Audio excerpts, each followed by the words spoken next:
we'll kick off and we'll say good morning and good evening and good afternoon to everybody, no matter where you are in the world. It all depends where you are and where you're joining us from. It's really awesome to have you join us. Des and we've opted to do these TikTok lives once a week in this same time slot. Our whole intention is we really want to just share our experiences of moving to New Zealand and pay it forward and help as many other people that are trying to follow the same journey in moving across to New Zealand and making New Zealand your home. Des is a licensed immigration agent, so she's joining with a wealth of knowledge around immigration. So she can answer a lot of questions when we're talking visas and we're talking all those kind of things. So it's really awesome to have you join us, Des, and thank you for making the effort to get out of bed so early in the morning to join us and answer any questions and pay it forward in that way. But over and above that, she's also an immigrant herself. So both Des and I, we moved here just over 3.5 years ago. So we've been here for a little while now. And you know, we've had our journeys and our roller coaster ride of moving here. So it's also sharing our stories and experiences and trying to pay it forward in that way. I'm also a manager at one of the banks here in New Zealand. And I've been a manager for over, 15, 20 years now. So I've had the opportunity to work with a great bunch of people, but being on the side of hiring people on both sides of the fence. So I've been a person that's been interviewing many, many people, but I've also gone through interviews. And I know that's one of the biggest challenges for a lot of us immigrants wanting to move here to New Zealand is actually just trying to find that job. So we want to be able to share our experiences with that as well. So we'll give you tips, tricks, what worked for us, etc. So that's really what today is all about. It's just sharing anything that you guys would know, any questions you'd like answered. We're here to pay it forward and share. So I know there's some people that have joined us online. I see Colby joined us not last week, the week before. So welcome back, Colby. Nice to have you join us again. I see there's a whole lot of other people online as well. So welcome and really thank you for joining us. It really is so nice to have people just join us on the live. And the whole idea is for you guys to ask us questions so that it can be interactive. Is there's anything that you've been struggling with, you've had on your mind, anything at all about your journey to New Zealand, please ask us and we'll try our very best to answer that for you. In the meantime, I see Colby's already got the first question. Nice one, Colby. What are the requirements for citizenship in New Zealand? So that's definitely a Des a question. So thank you, Colby. She'll talk about the citizenship. I can tell you just before she answers it, geez, that's on my list, Colby. I cannot wait to become a citizen and get that little black book. I know it's going to take a few years. We've got our permanent residency, but we're still waiting to mark that one off. But Des, I'll hand that one over to you. Thanks, Colby. So in terms of citizenship, it is a presence test. So it depends on how long you've been in New Zealand, but you do need to be a resident in New Zealand. So on a resident visa for at least 5 years. There is a breakdown of periods that you need to be in. So it's a certain number of days for the 5 years. So sometimes it is a little bit earlier than the 5 years. But if you want to reach out to me, I could happily double check your dates because there is a date checker on the citizenship app. Perfect. Thank you, Des, and thanks, Colby. Maybe take a step back and just my understanding is there's a lot of different pathways to getting here, visas-wise, but the whole idea is once you're here, depending on whatever visa you get on, you're eventually working towards getting your residency. And I think your residency, correct me if I'm wrong, Des, is first for 2 years. And then once you've got your residency for 2 years, then you can apply for permanent residency. And then you got to have your permanent residency for X period of time before you can get your citizenship. Maybe just talk us through the timing of that so I can understand, like, I'm just thinking in my mind for myself here. I got here on a work visa first. I was here for, 6 months, 7 months on my work visa. We applied for the residency because we were on the green list, got my residency, and now we waited the 2 year for the residency to have residency for 2 years. Then we applied for our permanent res, and now we've been here 3.5 years, but we're waiting for the clock to tick to get to that 5 year mark. I'm not sure just of the timing of when does the clock actually tick for my permanent residency? Does it count the first few months I was here on my work visa, or does it only count from when I was on my residency, or does it only count from when I was on my permanent residency? when does the clock tick? So I know kind of the timing. Okay, so the time starts ticking from the first day on your resident visa. You are given residence indefinitely, but you're given 2 years of travel conditions, which means that you can travel in and out of New Zealand for as much as you want in the first 2 years. Thereafter, if you have to leave New Zealand, your residency would lapse. So it kind of forces you to apply for permanent residency after the first 2 years. Yeah. So after the first 2 years, you apply for permanent residency. You can then have permanent residency for the balance of the 3 years that you need to make up the 5 years for citizenship. Sorry, Colby, I saw your question. I know yours is a specific case about you having a parent that's a New Zealand citizen. So yours will be a little bit different. I will have to check that one for you. If you want to get in contact with me, I can obviously then reach out and assess your specific scenario. Awesome. Thank you, Des. Colby, I'm not even sure if you're part of our community. Sorry. I know we've got quite a few people in there now, so I don't remember everybody that's in the community. Shame. I know I've just gone and taken Des away for a second. I'll bring her right back, I promise. Sorry. I was actually just copying something for you guys quickly. You'll see I've just put in the chat there. There's a link that I've just added into the chat. That link will take you to a site where you can actually join the community. The community is free for you guys, but that's the easiest way where you can actually reach out directly to us, chat with us, get in contact with Des if you need to set up appointments or anything like that to chat to her even further. So I've just added that in there. Never mind that it's also just a place where we can all, in a safe space, chat about any questions or anything that's on your mind with regards to immigration. So Colby, really thank you so much for the questions. Des, did you see Colby's question there about Australia, and he's giving a hypothetical there? Hold on. Okay, so I'll read it for you. He says, hypothetically, if I move to Australia as a PR, so I'm guessing permanent resident, how would I go about getting citizenship? And his next question was, do I have to live here? Yes, it is a presence test with New Zealand. So unfortunately, you do need to be present in New Zealand when you're applying for the citizenship. Yeah. If I remember correctly, Colby, I think you were also looking to go to Australia. That's what I think he was trying to do. So is it the same for Australia? So with Australia, if you are the holder of permanent residence, then it starts counting your 4 years towards citizenship.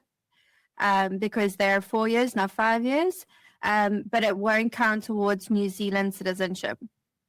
Okay, perfect. Thanks, Des. Colby, I hope that answers your question. I know that, so Judith, now I know Mama Twins is Judith, so I know you've said good morning. While you're on a work visa, are you allowed to travel in and out, e.g. for holidays?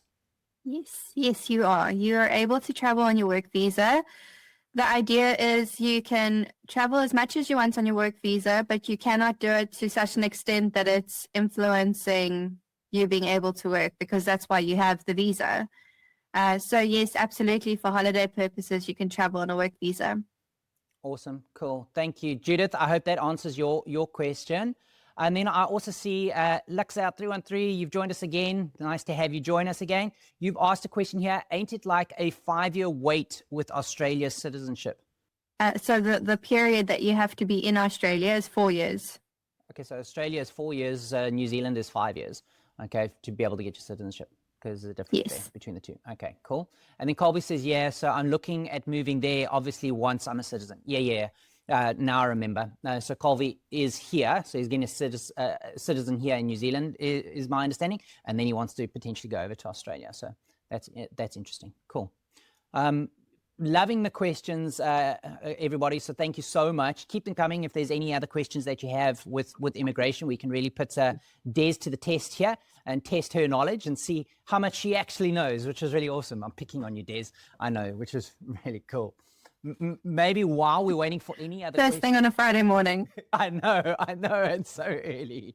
So yeah, you guys are super helpful. Cool. No, that's what we're trying to do, Colby, is, as I said, it's paying it forward, trying to help as much as possible. I'm going to open up and talk about something else. It's been Des and I don't rehearse these, okay? So we don't come prepared with a script and what we're going to talk about or anything like that, okay? The idea is we just go live and we see what pops up and who joins and who asks what. So it's very unrehearsed. So that's why this might be a little bit clunky when we go through things. It's just us chatting.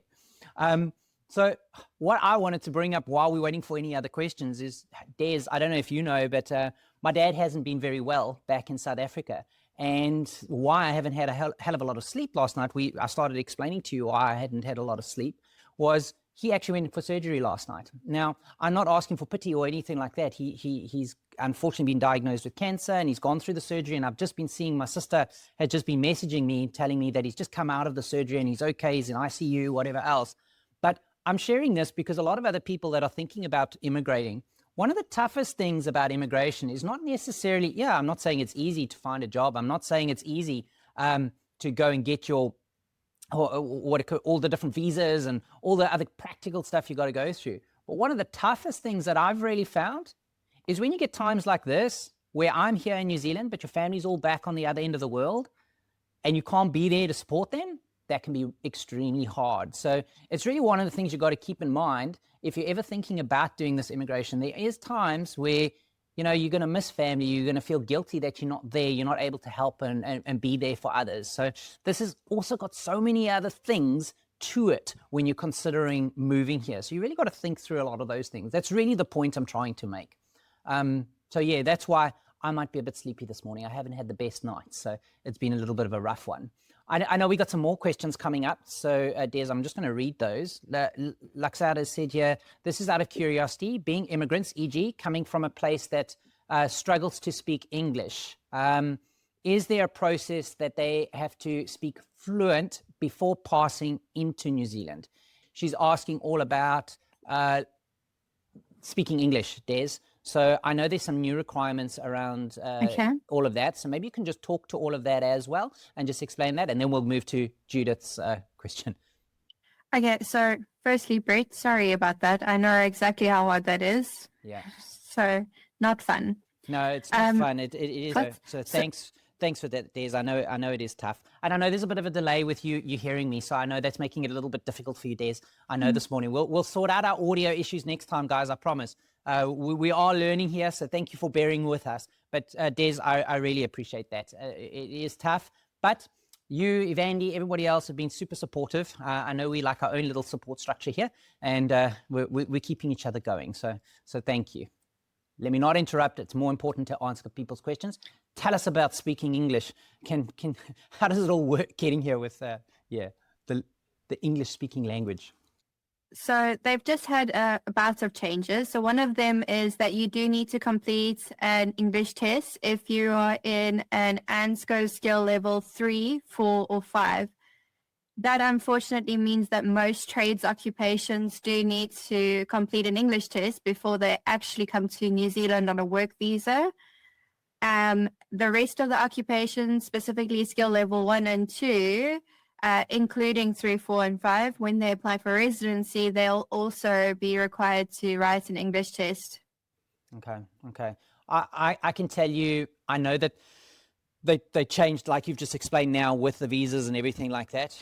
My wife and I had to write an English test when we were applying for our residency and everything here, 2.5, 3, whatever years ago it was. And I can tell you, I'm an English-speaking person. I've spoken English my entire life. I even hold a British citizenship and passport. So I thought I could get lucky and turn around and say, hey, I'm even an English-British citizen. Can I skip this English test thing? And it was a no. I still had to do the English test. It was interesting doing the English test. It took me back to school when I was in matric, trying to make sure that you're doing your listening and your comprehension and your written skill and understanding and multiple choice answers. So I did get a bit nervous trying to do it, even as an English speaking person, but I can promise you, with just spending a little bit of time, there were some resources online that we went through and everything like that. It's actually not that bad. It's really not that bad. If you do a little bit of prep for it, we got through it. My wife and I even made it a little bit of a competition between the two of us to see who could get the highest score. She beat me hands down. She beat me. Okay, so she's clearly a better English-speaking person than I am. And she's even got an Afrikaans father. So that tells you she's just better than I am. So it was really good. But yes, we parted. So anyway, I digress and talk about the English exams that you got to do here. I see that Judith is just reaching out with regards to recruiters. And I think that's, Judith, I know you're still looking. So you're actively in that position at the moment where you're still back home in your home country and you're busy looking for work. So I know that is tough, Judith. I know that's one of the hardest things to do. I know we had a coffee connect yesterday. So we were chatting with a few people there. And both of them were out of country and they're both looking for positions. And I know that one of the biggest things I was trying to get across is don't underestimate the tool in LinkedIn to actually try and build some relationships with people and connecting with people. That is a huge way of trying to open up doors and opportunities, but it does take time and effort. So what we're trying to explain on the Coffee Connect yesterday is that it's a process of starting to use LinkedIn as the tool to be able to figure out which companies you want to work for, then figuring out which managers at those companies you potentially want to try connect with because they're in your industry, they potentially could be hiring for your skill, but there's a way to go about connecting with them. There's a way to start following those companies, seeing what they're posting, commenting on their posts, being active on their pages, reaching out to those potential managers or colleagues at that potential company that you would want to work at, and not asking straight away for a job, but trying to interact with them and see, okay, well, you posted this. I found that interesting, that article, or I see you're also from South Africa or Zimbabwe or whatever. I'm also from South Africa and I'm looking to move across.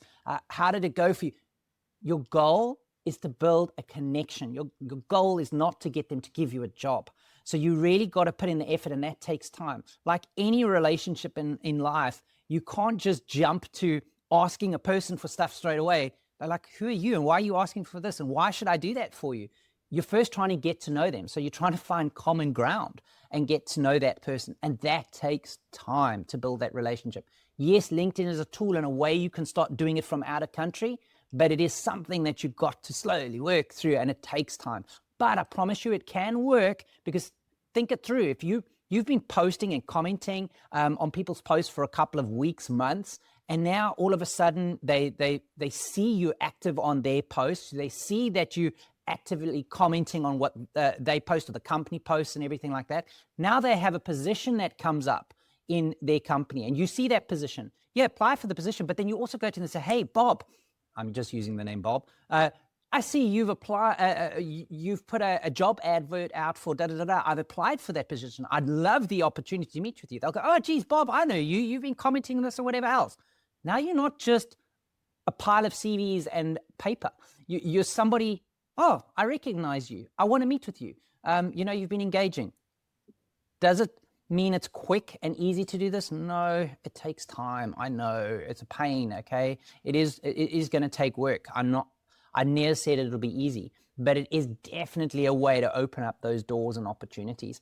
And Des and I have said it several times.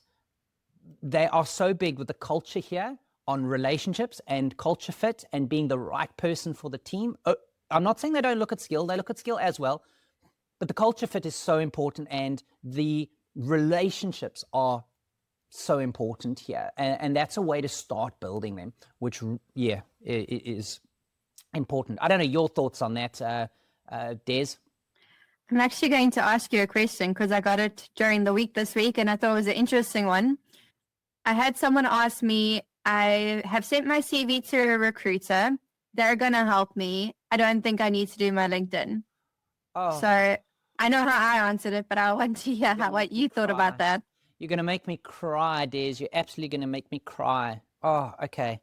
So I'm going to be quite harsh with the answer for that one, Des, is, yeah, okay, recruiters are great, and I'm not running recruiters down. There's some great recruiters that are genuinely, their heart is in it, and they really got the right connections at the right companies, and they push hard for their potential clients to try and get them a position, okay? So there really are good recruiters out there, but as much as they're good recruiters out there, there's also some that are all talk, but no do, okay? And they talk the talk, but they don't walk the walk. And that can be very frustrating when you're dealing with those sort of recruiters and you're hoping they're going to find you this job, but they never do. Okay. So that's the one thing you've got to be careful of. And I guess that's the same thing in life with anybody that you're dealing with in any service. You could say the same about an immigration agent, great ones, not good ones, whatever. So that's the one thing I wanted to remark on. The other thing that I wanted to remark on is you've got to remember it is your responsibility in this whole journey. The one thing that is your responsibility, if you're coming across on by means of finding work here, you got to find that job. It's not just for anybody else to find that job for you. It's on you. You got to actively get involved, put yourself out there, and find that job. Now, I know sometimes it can be difficult and you think, well, how? How do I make those connections? How do I stand out? How do I do my CV? How do I update my profiles on Seek? What platforms do I go? Yeah, you can have a lot of questions, but that's why we also are here to try and help. We do have a masterclass to try and help you. And even if you don't want to do our masterclass, there are lots of other resources out there on YouTube. There's Google and you can search, but educate yourself, learn how, but apply yourself, make the time, put in the effort. You've got to put in the work. As much as, yes, a recruiter is there to support you and help, you cannot leave it all up to them. You cannot and expect that they're going to find you that. Maybe you'll get that lucky one, but I promise you, it's not the norm. You've got to put in the effort. The people that go and they really want to make this work, they're the ones that go out and they say, okay, let me educate myself as much as possible. How should I do my CVs? How should I do my cover letters? How should I be using LinkedIn? How should I be using Seek? How should I be interviewing? How should I be portraying myself? What is my approach?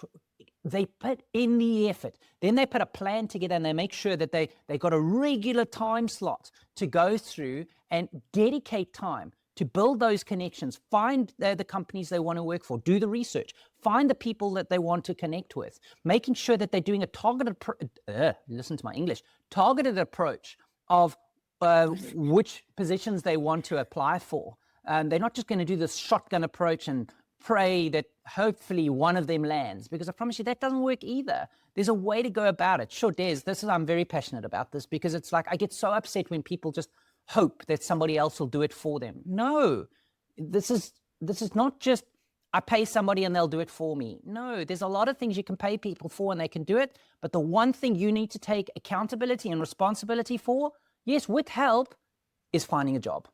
Sure. And that was very preachy, Des, Absolutely. But that's how I feel.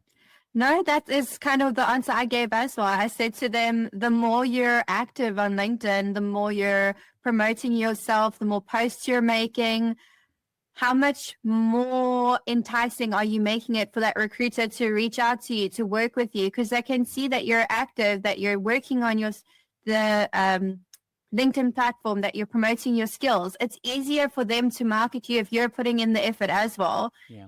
If you're going to send them a CV and then not get in contact with anyone, not be active on LinkedIn, not show that you're actually interested, it's going to be easy to forget you. You want to stand out in this market. Yeah, and it's a tough market, Des, you're 100% right. So you've got to stand out.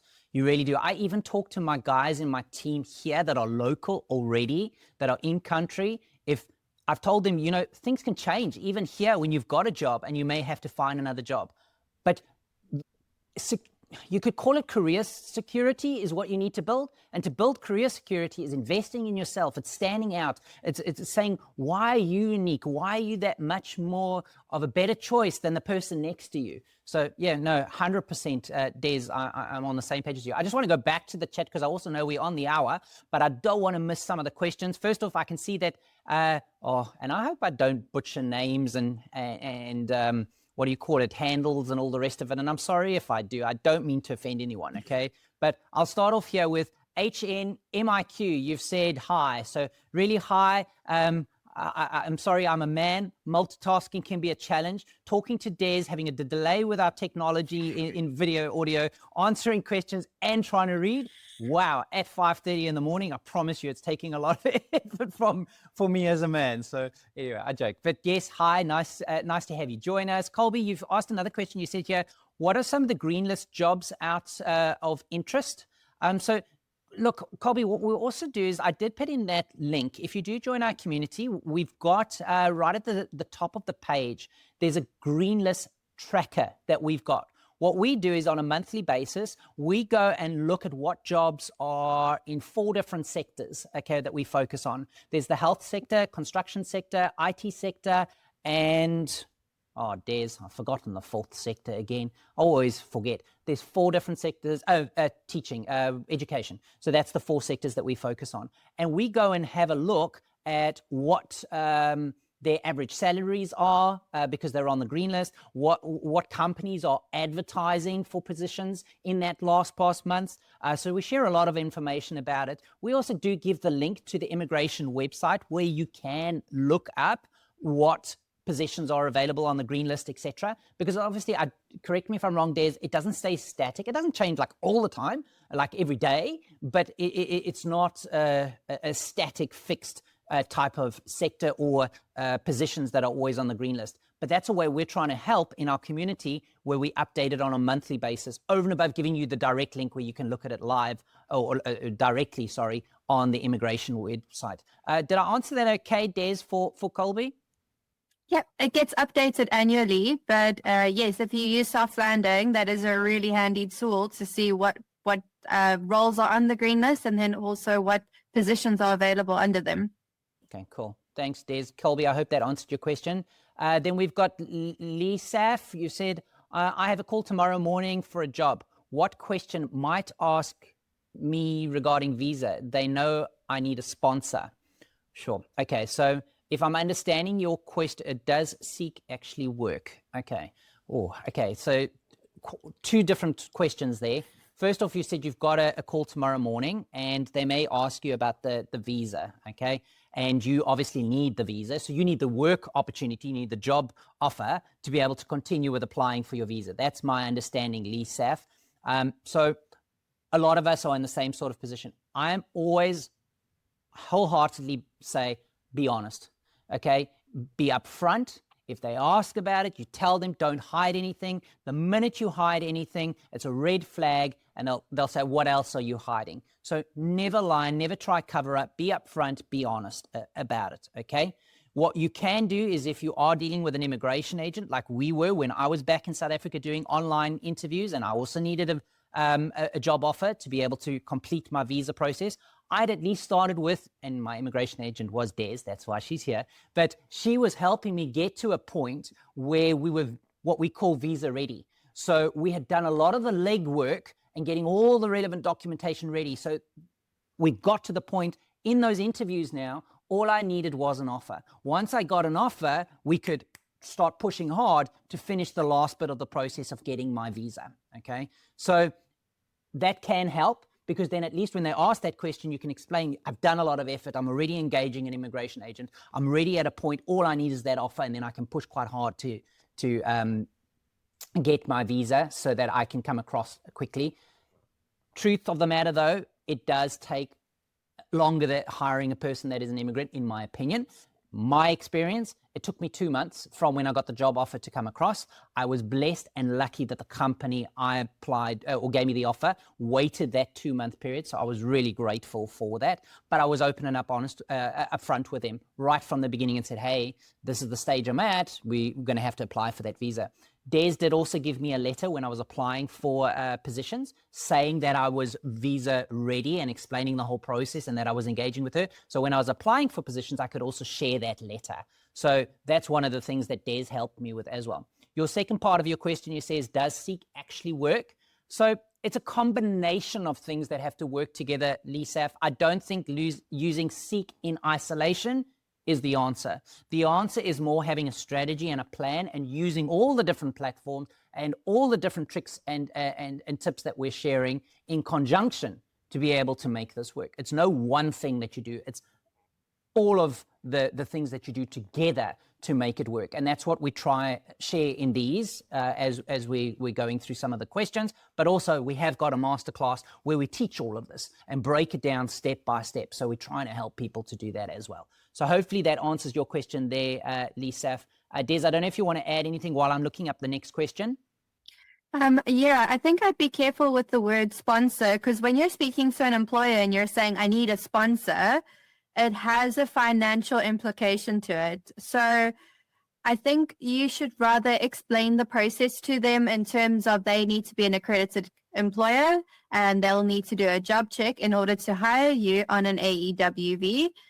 So I think using that specific wording and having an understanding of the process is probably going to be more beneficial to you than using a word like sponsor, because some employers don't entirely understand the process of having to hire someone on an accredited employer work visa. Yeah, I think that's a very good point, Des. Getting back to my situation, because I could talk from my experience, is when I was going for that job interview and I got that offer, I was explaining that I'm not expecting them to pay for me to come across. I wasn't expecting them to pay my immigration fees or anything like that. I'd already covered all of that. I was already engaging with an immigration agent. So it's different from being sponsored. It's more, you're just giving me the job opportunity so I can have the contract to finish off the process I'd started. So that is an important point.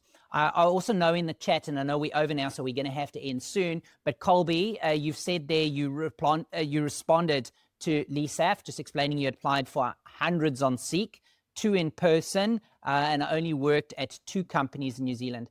Colby, thank you for giving that context as well. So it's also just to encourage people, you have to apply, even for us here locally in New Zealand. We apply for a lot of positions, okay? And sometimes we get ghosted, sometimes we get tons of rejections. It can be quite demoralizing when you're applying for positions and you're just not hearing things back, or you're trying over and over and seem to be getting nowhere.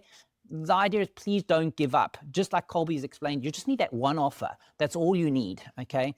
But there is a process we do share. There's a way to go about it. I don't believe in shotgun approach. That's me personally. I don't believe you just fire your CV out there to hundreds and thousands of applications and hope for the best.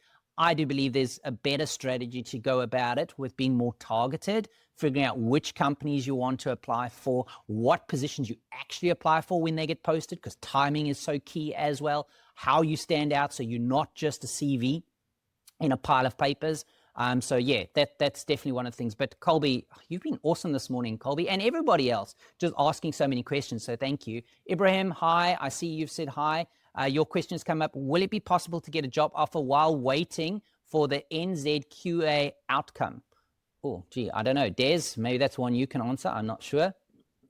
I need more information on that one, because yes and no. If you're an occupation that's on the green list, and the green list, the employer's done the job check under the green list requirements, and for example, you're a diesel mechanic and you need to show that you have that qualification to meet the green list requirements, then yes, you'll need the NZQA in order to apply for the work visa.